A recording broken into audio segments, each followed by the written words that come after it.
అందరూ నమస్కారం. నేను మీ Srikanth, high court advocate, contested independent MLA from Amberpet. ఈ ఫామ్స్ చూస్తున్నారు కదా, ఎన్యూమరేషన్ ఫామ్స్. ఇవి మన లోకల్ బిఎల్ఓ, మన బూత్ సంబంధించిన బిఎల్ఓ గారు ఇది ఆ బూత్కి సంబంధించిన ఓటర్కి ఇస్తున్నటువంటి 2 ఎన్యూమరేషన్ ఫామ్స్ సెట్ ఇది ఇవ్వడం జరుగుతుంది. కానీ ఈ ఫామ్స్ ఎలా నింపాలనేది చాలామందికి కూడా డౌట్ఫుల్గా ఉంది. చాలామందికి తెలియడం లేదు. నాకు చాలామంది మెసేజ్ చేస్తున్నారు, కాల్స్ కూడా చేస్తున్నారు. ఈ వీడియో వారందరి కోసం, ముఖ్యంగా మా అంబర్పేట నియోజకవర్గ ప్రజలారా దయచేసి ఈ వీడియోని చూడండి. ఎలా నింపాలి ఈ ఫామ్ అనేది నేను మీకు తెలియజేసే ప్రయత్నం చేస్తాను. మొదటిగా మనకి ఎన్యూమరేషన్ ఫామ్లో మన బూత్ సంబంధించి మన ఓటర్ సీరియల్ నెంబర్తో మనకు 2 ఫామ్లు ఇస్తారు. ఇక్కడ మన ఫోటోతో కూడి మనకు ఫామ్ రావడం జరుగుతుంది. ఇక్కడ పక్కన ప్రజెంట్ ఫోటో అతకబెట్టాలి. ఇక్కడ రాసి ఉంటుంది కరెంట్ ఫోటో అని. అండ్ ఇక్కడ 2 బ్లాక్స్ ఉంటాయి. మొదటి బ్లాక్లో details of the elector in the electoral roll of the last SIR జరిగింది 2002లో. ఇది మొదటి బ్లాక్. ఇక్కడ రైట్ సైడ్లో ఏముంది, details of the relative whose name is given in the previous column in the last SIR 2002. అంటే నేను 2014లో ఓటేసిన, అంటే అంతకుముందు ఓటేసిన వ్యక్తి మా కుటుంబంలో ఎవరు, మా నాయన, మా అమ్మ. సో వాళ్ళ డీటెయిల్స్ ఇక్కడ రాయాలి.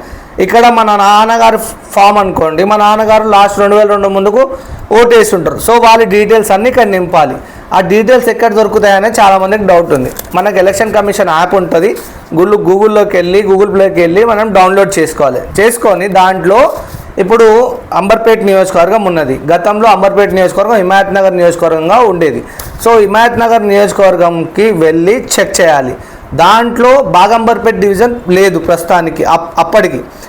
ఇప్పుడు ఉన్నది బాగంబర్పేట్ డివిజన్. సో ఎలా చెక్ చేయాలి అంటే దాంట్లోకి వెళ్ళి హిమాయత్ నగర్కి వెళ్ళి దాంట్లో డివిజన్స్ వస్తాయి, తిలక్ నగర్ ఇలా అని ఉంటాయి. దాంట్లో అంబర్పేట్ ఉంటుంది. అంబర్పేట్ డివిజన్ సంబంధించి 21 బూత్ నెంబర్ నుంచి స్టార్ట్ అవుతాయి. దాంట్లోకి వెళ్ళి మన డోర్ నెంబర్తో చెక్ చేయాలి. 2-2-125 అలా ఉంటే అలా చెక్ చేస్తే లాస్ట్ ఎస్ఐఆర్లో ఓటేసారో లేదని డీటెయిల్స్ అక్కడ ఉంటాయి. ఆ డీటెయిల్స్లో ఉన్నటువంటి ఎలక్టార్ నేమ్, అంటే మా నాన్నగారి పేరు అప్పుడు ఓటేసాను కాబట్టి ఆయన ఎపిక్ నెంబర్ అక్కడ ఉంటే రాయాలి, లేకపోతే వదిలేయండి. రిలేటివ్స్ నేమ్, మా తాత పేరు, ఇక్కడ మా నాన్న పేరు రాసినప్పుడు మా తాతగారి పేరు రాయాలి. రిలేషన్షిప్ ఏమవుతారు మా నాన్న అది చెప్పి సన్ అని రాయడం. ఇక్కడ డిస్టిక్, మనం ఏదైతే రాష్ట్రం ఏమంటారు డిస్టిక్ ఏదైతే జిల్లాలు ఉన్నామో దాని గురించి రాయడం. స్టేట్, అప్పుడు స్టేట్ ఆంధ్రప్రదేశ్, తెలంగాణ ఇప్పుడు అది రాయడం.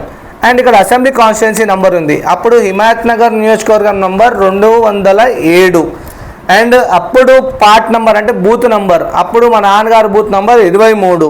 సీరియల్ నెంబర్ అప్పుడు 499 అని ఉంది. ఇది మా నాన్నగారు సంబంధించి 2002 ముందుకి రాయాలి. అక్కడ మీకు క్లియర్గా మీకు ఎలక్ట్రాల్ సంబంధించిన డీటెయిల్స్ లభ్యమవుతాయి. దయచేసి చూసి రాయండి. అండ్ ఇక్కడ ఇది నా ఫామ్ అనుకోండి, ఇక్కడ నా ప్రజెంట్ నా ఫోటో అతకబెట్టాలి. అండ్ ఇక్కడ మా నాన్నగారి డీటెయిల్స్ రాయాలి. ఒకవేళ నాన్నగారు లేరు చనిపోయారంటే తల్లిగారి డీటెయిల్స్ రాయాలి, ఒకవేళ అవైలబుల్ లేకపోతే. ఇవన్నీ యాజ్ ఇట్ ఈస్గా 2002 ముందుకు నాన్న చేసిన ఓటు డీటెయిల్స్ ఉంటాయా ఇవన్నీ ఫిల్అప్ చేయాలి. సేమ్ అసెంబ్లీ నెంబర్ ఇవన్నీ కూడా అట్లే రాసేయాలి ఇక్కడ. అండ్ కింద ఫామ్ ఉంది కదా, ఈ కింద ఫామ్లో మా నాన్నగారిది అయితే వారి date of birth details, Aadhaar card number ఇవన్నీ రాయాలి. నాది అనుకోండి, నా date of birth, Aadhaar card number, mobile number, మా నాన్నగారి పేరు, మా అమ్మగారి పేరు ఇవన్నీ రాయాలి. ఇవన్నీ ఫిల్అప్ చేసి కింద సంతకం పెట్టాలి. అండ్ లెఫ్ట్ హ్యాండ్ తమ్ముది ఒక తమ్ ఇంప్రెషన్ ఇవ్వాలి. ఇది ఫామ్ ఫిల్అప్ చేసే విధానం. ఈ ఫామ్ 2 ఫిల్అప్ చేయాలి. ఫిల్అప్ చేసి ఒక ఫామ్ బిఎల్ఓ గారు వచ్చి తీసుకెళ్తారు, ఒకటి మీ దగ్గర పెట్టుకోవాలి.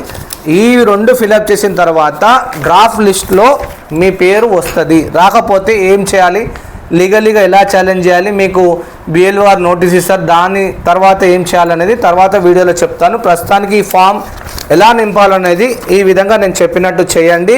మీకు ఏమైనా డౌట్స్ ఉంటే నా నంబర్ ఇస్తున్నాను, దయచేసి నోట్ చేసుకోండి. 8885557001 ఇది నా నంబర్. మీరు కాల్ చేసి మీ ఫామ్ ఎలా నింపాలో క్లారిఫై చేసుకోవచ్చు. అండ్ చాలామంది యువకులు కూడా చదువుకున్న వాళ్ళు ఉన్నారు. దయచేసి ఇలాంటి వీడియోలు చేసి చదువు రాని వాళ్ళు చాలామంది ఉన్నారు. 2002 ముందుకు ఓటు వేసిన వాళ్ళకి చాలామందికి తెలియదు ఈ టెక్నాలజీ గురించి, ఎలా 2002 ఎస్ఆర్ ఓట్ని కనుక్కోవాలనేది. మీరు కూడా మీ బాధ్యతగా ఇలాంటి ఫామ్స్ నింపడానికి వృద్ధులకి, మీ బస్సులో చుట్టుపక్కల ఉన్న వారందరూ హెల్ప్ఫుల్గా ఉండాలని కోరుకుంటూ, ఎలాంటి డౌట్స్ ఉన్నా సరే నాకు కాల్ చేయవచ్చు. మాతో కలిసి పనిచేసి ఇలా ఫామ్స్ నింపుదాం అనుకుంటే అందరం కలిసికట్టుగా బస్సులలో క్యాంప్స్ ఏర్పాటు చేసి ప్రజలకు హెల్ప్ఫుల్గా ఉందాం. జై హింద్, జై తెలంగాణ.